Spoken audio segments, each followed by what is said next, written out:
Hello everyone, welcome to Tasty Dish by Sethu Palaniyappan.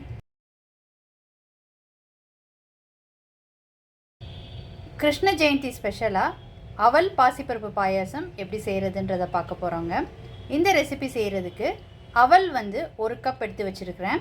பாசிப்பருப்பு அரை cup எடுத்துருக்குறேங்க. பாசிப்பருப்பை first வறுத்துக்கலாங்க. எடுத்து வச்சுருக்கிற அரை கப் பாசிப்பருப்பை கடாயில் சேர்த்துக்கிட்டு ட்ரை ரோஸ்ட் பண்ணிக்கிறேன். பாசிப்பருப்பு ஒரு நிமிஷத்துக்கு வறுத்தா போதுங்க. கலர்லாம் சேஞ்ச் ஆகணுன்ற அவசியம் கிடையாது. இப்போ இது ஒரு தட்டில் கொட்டி ஆற வச்சுக்கலாம். இப்போ பாசிப்பருப்பு வறுத்த கடாயிலே ஒரு 5 to 6 டம்ளர் தண்ணி சேர்த்துக்கிறேங்க. பாசிப்பருப்பு வேக வைக்கிறதுக்கு தண்ணி சேர்க்கும் போதே கூட தான் சேர்த்துக்கிட்டு இருக்கோங்க. பாசிப்பருப்பு வெந்ததுக்கப்புறம் அதில் இருக்கிற தண்ணியிலே அவலை வேக வச்சுக்க போகிறோம். இது பாயாசன்றதுனால கொஞ்சம் தண்ணியாக தான் இருக்கணும். ஏன்னா அவல் ஊற ஊற கெட்டியாயிடுங்க. இந்த தண்ணி சேர்த்துக்கிட்டோன்னா நமக்கு கடைசிக்கு கன்சிஸ்டன்சி பாயாசத்துக்கு கரெக்டாக இருக்கும். கடாயில் தண்ணி சூடாயிடுச்சு. இதில் வறுத்து வச்சுருக்கிற பாசிப்பருப்பை சேர்த்துக்கிறேங்க.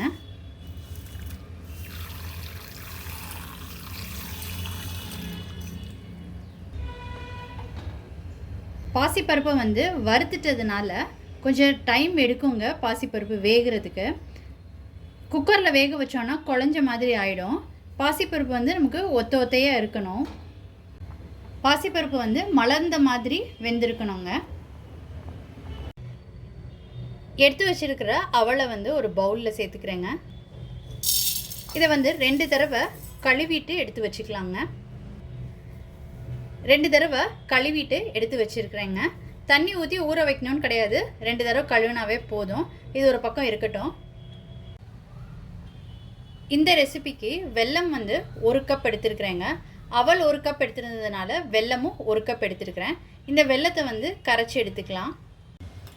எடுத்துருக்கிற 1 கப் வெல்லத்தை சாஸ்பேனில் சேர்த்துக்கிறேங்க. அரை டம்ளர் தண்ணி சேர்த்துக்கிட்டு இதை கரைச்சி எடுத்துக்கலாங்க. 1 கப் வெல்லம் கரெக்டான ஸ்வீட்டாக இருக்கும். நீங்கள் உங்கள் ஸ்வீட்டுக்கு ஏற்ப கூடவோ குறைச்சோ பார்த்து போட்டுக்கோங்க. வெல்லம் கரைஞ்சதுக்கு அப்புறம் ஃபில்டர் பண்ணி எடுத்துக்கலாம். பாசிப்பருப்பு இந்த அளவுக்கு வெந்திருக்கணுங்க. பாசிப்பருப்பு வேக வச்ச தண்ணி கொஞ்சம் மிச்சம் இருக்குது. இதே தண்ணியில் அவலை சேர்த்துக்கலாம். ஊற வச்சுருந்த அவலை இந்த பாசிப்பருப்போடு சேர்த்துக்கிறேங்க. இதை நல்லா கலந்து விட்டுக்கலாம்.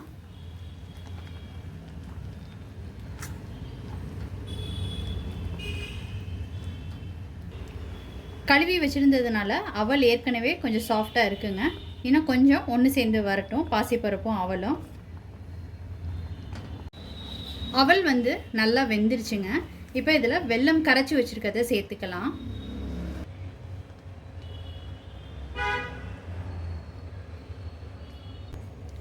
இதை நல்லா கலந்து விட்டுக்கலாம். ஒரு கடாயில் கொஞ்சம் நெய் சேர்த்துக்கிறேங்க.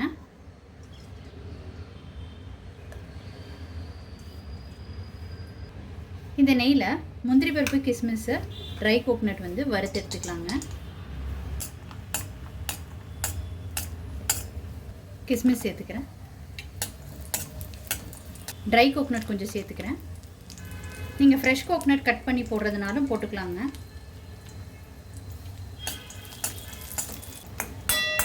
இது எல்லாத்தையும் ஒரு பிளேட்டுக்கு மாற்றிக்கலாம். இது நல்லா அவல் வெந்து ரெடியாக இருக்குங்க. இதில் ஏலக்காய் தூள் சேர்த்துக்கிறேன். நல்லா கலந்து விட்டுக்கலாம். வறுத்து வச்சுருக்கிற முந்திரி பருப்பு, கிஸ்மிஸ், ட்ரை கோகனட்டை சேர்த்துக்கிறேங்க. இது எல்லாத்தையும் நல்லா கலந்து விட்டுக்கலாம். இப்போ இதில் தேங்காய் பால் சேர்த்துக்க போகிறேங்க. அடுப்பை சிம் பண்ணிவிட்டு அதுக்கப்புறமாட்டி தேங்காய் பால் சேர்த்துக்கோங்க. நீங்கள் காய்ச்சின ஆற வச்ச பால் கூட சேர்த்துக்கலாம். நான் ஃப்ளேவர் இன்னும் கொஞ்சம் நல்லாயிருக்குன்றதுக்காக தேங்காய் பால் சேர்த்துக்கிறேன். தேங்காய் பால் சேர்த்ததுக்கப்புறம் ரொம்ப நேரம் கொதிக்க விட வேணாங்க. இப்போ அடுப்பை ஆஃப் பண்ணிவிட்டு ஒரு பிஞ்ச் பச்சை கற்பூரம் கொஞ்சோண்டு சேர்த்துக்கிறேங்க.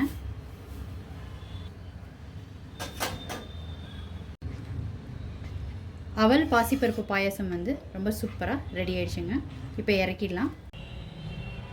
அவல் பாசிப்பருப்பு பாயாசம் ரொம்ப சூப்பராக ரெடி ஆயிடுச்சுங்க. ரொம்ப சிம்பிள் அண்ட் ஈஸி ரெசிபி தான். நீங்கள் கோகுலாஷ்டமிக்கு சாமிக்கு நெய்வேத்தியமாக இதை படைக்கலாங்க. நீங்கள் ட்ரை பண்ணிவிட்டு உங்களோட கமெண்ட்ஸை சொல்லுங்கள். உங்களுக்கு இந்த ரெசிபி பிடிச்சிருந்துச்சுன்னா லைக் அண்ட் ஷேர் பண்ணுங்கள். உங்கள் ஃபேமிலி அண்ட் ஃப்ரெண்ட்ஸ்க்கு. Tasty dish by Sethu Palaniappan சேனலை சப்ஸ்கிரைப் பண்ணுங்கள். நோட்டிஃபிகேஷன் பெல்லை கிளிக் பண்ணுங்கள் for more videos. Thanks for வாட்சிங்.